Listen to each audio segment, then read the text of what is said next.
Olá, meus irmãos, vamos então dar continuidade nesse caminho espiritual que nós estamos trilhando, que espero que você tenha vivido bem esse primeiro dia. Não sei quanto tempo depois você está voltando aqui para dar continuidade ao segundo dia. Espero que Deus tenha falado ao seu coração, que você possa ter vivido uma boa experiência, um bom início nesse caminho. Mas tem muito ainda pela frente, vai guardando no seu coração, refletindo, aos poucos nós vamos caminhando. Vamos então à palavra de Deus, vamos ler o segundo dia. Deus disse, haja luz, e houve luz. Deus disse, haja um firmamento entre as águas, separando umas das outras. E Deus fez o firmamento. Separou as águas debaixo do firmamento das águas acima do firmamento. E assim foi. Ao firmamento Deus chamou o céu.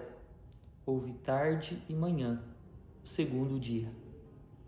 Bom, no segundo dia então Deus cria o firmamento, que ele chama de céu. Esse firmamento, ele separa as águas que estão acima das águas que estão embaixo. O firmamento é como que o limite de onde sobe, da terra, do chão da terra vai subindo até o momento onde ainda nós temos a parte que está aqui de baixo, como que a gravidade joga para baixo e a separação do que vai para cima.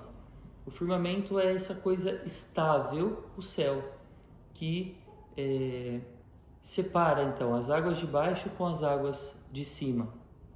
Para nós compreendermos um pouco como o segundo dia pode nos ajudar, nós precisamos compreender melhor o símbolo, a simbologia da água para a cultura judaica. A água, como nós sabemos, é algo essencial para a vida. As civilizações, elas vão começar a se construir, qualquer civilização que seja, onde tem perto um rio, um poço, porque sem água nós não conseguimos viver. A água é extremamente para a vida, tanto biológica e também nesse sentido para a vida espiritual. E nós encontramos nas Sagradas Escrituras inúmeros momentos onde a água representa a vida, o Espírito Santo. Jesus vai dizer, quem crê em mim, do seu interior fluirão rios de água viva. Aquele famoso diálogo com a samaritana, que ele mesmo pede de beber a samaritana. Ela fala, mas você é judeu me pedindo de beber?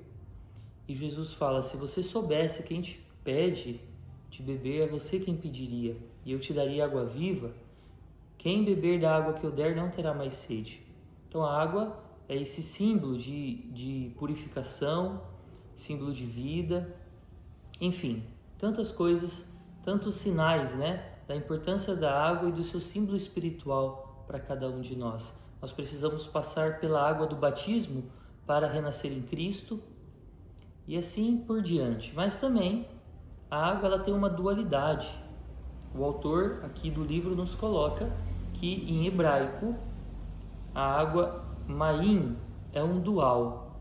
Ele explica que algumas palavras têm singular, plural e dual, ou seja, como que dois significados, Ela revela duas realidades. E a água, então, ela é um dual que simboliza tanto a vida como a morte.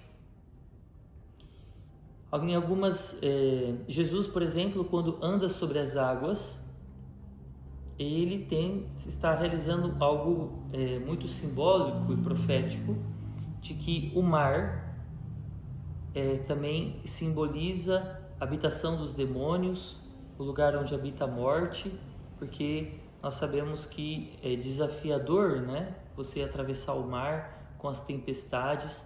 O mar ali também simboliza o mundo, e Jesus então andando sobre as águas, ele está dizendo isso, eu estou andando sobre o mal, sobre o pecado, sobre o mundo. Ou a simbologia da barca de Pedro, que a igreja é esta barca onde Pedro está, e aí Pedro na sua barca precisa caminhar sobre as águas. A igreja caminha em meio às tempestades deste mundo. Então a simbologia tanto da vida quanto da morte. A água, quando passamos pela água, pelo Mar Vermelho, por exemplo, as águas do dilúvio, é um sinal de passar da morte para a vida.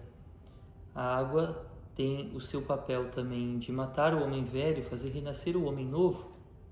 Enfim, temos essas duas simbologias, da água que dá vida, da água que traz a morte. Então Deus separa as águas das águas. A água que salva e a água que mata é uma distinção da realidade. Essas coisas precisam ser separadas. Então, na nossa vida também nós precisamos encontrar, separar o que dá vida e o que mata. Há uma dinâmica da vida, que ela é vital, ela traz vida, ela gera vida, e uma dinâmica que nós podemos viver que tira vida, que mata. Então, essa distinção é muito importante. Existem escolhas na minha vida que me salvam. Existem escolhas que me matam.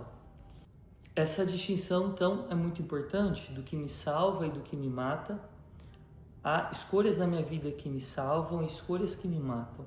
Há lugares que eu frequento que me salvam e que me matam. Há relacionamentos que me salvam ou que me matam. Então, essa distinção é muito importante. O destaque do segundo dia da criação é o firmamento, que separa as águas das águas. É sólido, é estável. E nós precisamos compreender que esse firmamento foi estabelecido por Deus e não por nós. Não sou eu que decido o que me salva ou o que me mata. A água do mar não se bebe, e mesmo se nós estivermos no meio de um oceano, nós podemos morrer de sede e ninguém pode mudar essa realidade. O autor, ele tem um senso de humor muito bom, muito fino, né? Ele diz assim: as regras da vida precisam ser obedecidas. Se fosse por mim, a Coca-Cola diminuiria a diabetes. Mas não é assim. E ele diz: eu queria organizar uma manifestação, né, um protesto contra essa ditadura terrível, cruel, preconceituosa do metabolismo. O metabolismo não respeita as nossas vontades, né? Eu queria comer doce, mas a minha gordura visceral ela não está nem aí para a minha vontade de comer doce. Eu preciso fazer escolhas. Então, poder compreender essa realidade firme do firmamento, essa realidade estável, sólida, que separa as águas das águas. E a vida, então, tem a sua própria estrutura, a sua própria realidade, que nós precisamos simplesmente aceitar, respeitar para viver bem. Por exemplo, ação tem consequência, mas cedo ou mais tarde, as consequências das minhas ações, elas vão aparecer, vão ter seus efeitos. O tempo não para. Ou eu aproveito o meu tempo, ou eu desperdiço o meu tempo, mas eu não posso detê-lo, eu não posso pará-lo, ele não espera por mim. Eu preciso viver no ritmo certo. A entropia sempre aumenta, ou seja, a desordem do universo, ela sempre cresce. Nós precisamos fazer manutenção das coisas, limpeza das coisas, tudo sem nenhuma intervenção, como eu dizia, se deteriora, suja, tende ao caos. É assim. O corpo tem limites, nós precisamos comer, dormir, descansar, senão haverá consequências. A vida é incerta. A sobrevivência exige adaptação. Ninguém pode sentir por mim. Eu sou o único responsável dos meus sentimentos. Eu não posso exigir que o outro me ame. Eu não posso, à força, colocar esse sentimento no outro. Então, há muitas realidades estáveis que simplesmente são e me mostram como as coisas funcionam. 2 mais 2 é 4.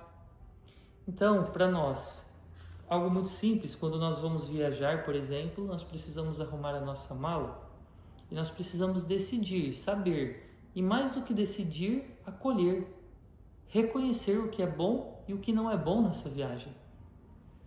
Por exemplo, se eu arrumo a minha mala tudo de qualquer jeito desorganizado, sem planejamento, sem ordem, provavelmente vai caber menos coisas nessa mala e quando eu chegar lá, coisas que eu precisava eu não vou ter. Mas eu preciso então escolher o que é mais importante e o que é menos importante. O que realmente é prioridade, o que realmente precisa estar embaixo, que tem que ir, o que é mais pesado, com o que pode ir em cima, são escolhas firmes que dizem o que vai em cima, o que vai embaixo, o que eu preciso levar, o que eu não preciso levar. Essa é a própria estrutura da realidade, e isso é o que nós chamamos de prioridades. As prioridades do que eu preciso levar e do que eu não preciso, do que vai ser bom para mim e do que não vai ser bom para mim nessa viagem. Por exemplo, se eu tomo um remédio que eu preciso tomar todos os dias, ele é uma prioridade e pronto, eu preciso desse remédio, porque também se eu não levar esse remédio para a viagem eu vou passar mal, eu vou precisar ir no hospital e eu vou perder tempo da minha viagem. Ele é prioridade. Algumas coisas nem tanto. Então, meus irmãos, é esse o caminho. Nós precisamos, esse é o caminho, né, do segundo dia da criação. Deus ele cria o firmamento, aquilo que separa as águas de baixo com as águas de cima, o que dá morte, o que dá vida, o que realmente é importante, o que não é importante, é o que nós vamos continuar falando no próximo vídeo, a importância, o firmamento que cria para nós as nossas prioridades. Até daqui a pouco.